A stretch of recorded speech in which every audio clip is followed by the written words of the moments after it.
चलिए स्टूडेंट, तो आज का जो क्वेश्चन है बहुत ही अच्छा सा क्वेश्चन है, ध्यान से देखना है। और ये क्वेश्चन पूछा हुआ है कब? जेई इंजीनियरिंग का क्वेश्चन है, जेई मेंस में पूछ रखा है 2020 में। ठीक है, कब का क्वेश्चन है? तो जनवरी का क्वेश्चन है, 8 जनवरी का। और फर्स्ट पेपर में पूछा गया। 6 मंथ के स्लॉट पे होता है एग्जाम, तो फर्स्ट जो पेपर था उसमें ये आया हुआ है, ध्यान से देखना है। ये जो क्वेश्चन है बोर्स एटॉमिक थ्योरी का हाइड्रोजन स्पेक्ट्रम वाला जो एप्लीकेशन हम लोग पढ़े हुए थे उस पे बेस्ड है, ध्यान से देखना है। बहुत ही अच्छा क्वेश्चन है, जेई का क्वेश्चन है, सुनिएगा ध्यान से। बोला गया है for the Balmer series in the spectrum of H atom, hydrogen atom. आप जानते हैं फॉर्मूला होता है न्यू बार का, यानी वेव नंबर का। ये वाला वेव नंबर का जब आंसर आएगा हमारा तो इसको पलटने का जरूरत, क्योंकि ये भी ऊपर और ये भी आंसर आएगा ऊपर। लेकिन वहीं अगर लैम्डा रहता, लैम्डा, तो लैम्डा का आंसर फाइनली अगर आता तो बाद में इसको पलटने का नीड था। अगर न्यू बार लगाते हैं, इसका अगर वैल्यू निकालना है तो ये भी ऊपर और इसका भी कैलकुलेशन आएगा ऊपर, उसको बाद में पलटने का नीड नहीं। चलिए अब ध्यान से समझिए, इसमें बोला गया है, ये फॉर्मूला दिया हुआ है, the correct statement among first to fourth, यानी 4 स्टेटमेंट दे रखा है। इसमें बताना है कौन कौन सा स्टेटमेंट सही है और कौन सा स्टेटमेंट गलत है। ठीक है, स्टेटमेंट बेस्ड वाला क्वेश्चन है, ध्यान से देखना है, बहुत बढ़िया क्वेश्चन है। तो फर्स्ट स्टेटमेंट हमारा दे रखा है, as wavelength decreases the lines in the series converge. Converge का मतलब होता है कि जैसे जैसे फैलाव, जैसे जैसे वेवलेंथ बढ़ता है, नहीं, जैसे जैसे लाइन स्पेक्ट्रम लाइन बढ़ता है वैसे वैसे वेवलेंथ कम होता है। ध्यान से सुनोगे तो बहुत अच्छे से बात समझ में आएगा। कौन सा सीरीज के लिए बोला गया है? बाल्मर। बाल्मर मतलब सेकंड, तो ऐसा लिख देते हैं। सुनना ध्यान से, इस पॉइंट को समझना है अच्छे से। यहाँ पे रख दिया ऐसा, यहाँ पे रख दिया ऐसा।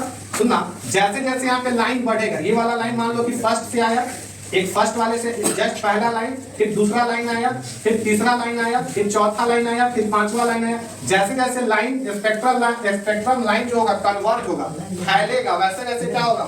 लैम्डा का वैल्यू घटेगा। लैम्डा का वैल्यू फर्स्ट वाले के लिए सबसे ज्यादा। जैसे जैसे लाइन क्या होगा? बढ़ेगा, लैम्डा का वैल्यू, सही बात की गलत? सही है जी। जैसे जैसे लाइन बढ़ेगा, लाइन का संख्या बढ़ेगा, कन्वर्ज होगा, फैलाव होगा, वैसे वैसे लैम्डा का वैल्यू कम होते लास्ट वाले के लिए सबसे कम होता है, जो सबसे इंफिनिटी से आता। तो लाइन तो बहुत सारा हो गया, फैल गया, और सिंगल लाइन रहेगा तो उसके लिए ज्यादा होगा।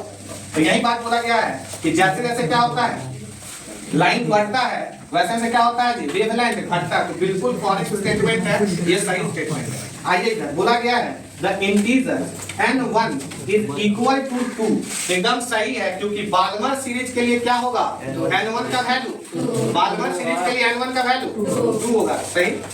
फिर आपको याद है लाल बहादुर प्रसाद वो ब्लड टेस्ट है, तो लाल अब बहादुर यानी सेकंड नंबर, तो n1 क्या हो जाएगा? तो ये वाला भी स्टेटमेंट सही है। आइए अब उसके बाद देखा जाए third number statement, the line of longest wavelength corresponding to n2 कितना हो जाएगा?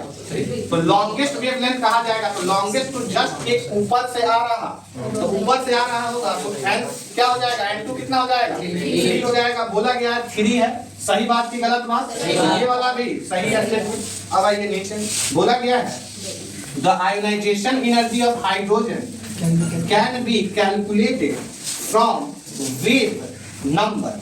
ठीक है, तो वेव नंबर से क्या हम लोग निकालते हैं? Ionization energy. इस वाले फार्मूला से आयोनाइजेशन एनर्जी निकलता है? नहीं निकलता। आयोनाइजेशन एनर्जी तो हम ऐसा निकालते थे, डेल्टा ई वाला करेंगे, तो ऑर्बिट के एनर्जी का गैप।